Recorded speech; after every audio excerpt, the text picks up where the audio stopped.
about the day you got the call to join Metallica? Tell us the feeling. Whoa. Let's see. The guy that signed Metallica to Elektra also signed Flotsam and Jetsam, and was the, if you go all the way back to Metal Blade Records, Brian Slagle had all of us. Slayer, Flotsam, Metallica, and everybody.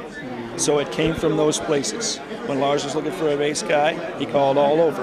I'd been doing a lot of work for Metallica, or for Flotsam and Jetsam at the time, correspondence and stuff, and so my name came up a lot as he's looking around, so I got kind of high on the list. So when I actually asked the dude that signed them, can you please get me an audition? So that's the way that went. I went in on my own, chasing it first. The call back the first night after I played was from Lars. That was rather surreal. I do remember it pretty plainly at the kitchen table in my little apartment and stuff like that. Come up and know these 4 more songs. We want you to kick ass, and we got 3 guys we're calling back, and you're one of them. Can you be here in 40 hours to do those songs again? I'm like, yeah, and that was that. So it was the beginning of my main dream. I've got to live a few of them. I'm going to do Metallica, Ozzy, Voivod, now my own thing, so I'm really working on the 4th one now. But that was the beginning of my real first one that enabled all of the others to exist. Sure. Yeah. And what are your greatest memories of the Metallica years?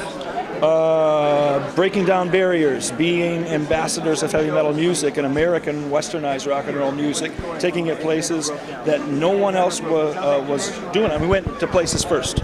We went to places that made it okay to go girl for a lot of bands now.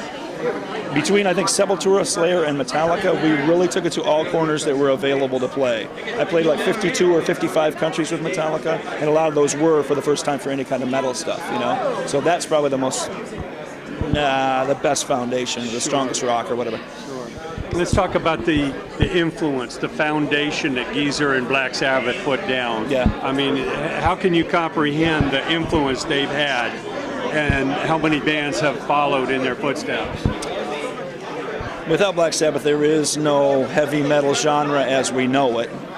You start there. Could have been a different sound. Something could have happened different, but because necessity actually creates the great mother of invention, right? That's the whole thing. So when Tony Iommi's fingers were cut off, and the tips were mangled, and he had to tune his guitar down and play the lightest strings to make this that sound. It was because it had to happen. It was cosmos. It was necessity. It was his will to go on with that. It was created because it had to be created that way. It had to be, otherwise it couldn't have been.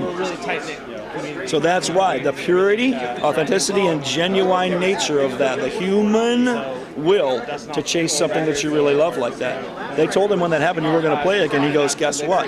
I'll invent this shit. Watch, he didn't say that to himself, but he fucking did it. Right? He's still, let's say, people review the last Black Sabbath album. You shouldn't even waste any of your breath, even if you did or any of these guys did. There's no bother. All you should do is go, they got a new album out, everybody listen to it. Because you can't say like Thomas Edison, you used the wrong filament in that thing, and homeboy Ford, you used that thing wrong over here, and whatever, you know what I'm saying? It's the same thing. They invented our music. So you can't tell them they're wrong ever. And any branches of them, Ozzy on his own, Tony on his own, Geezer doing his own bands, or them formulated back together strong, they still are the kings of this music.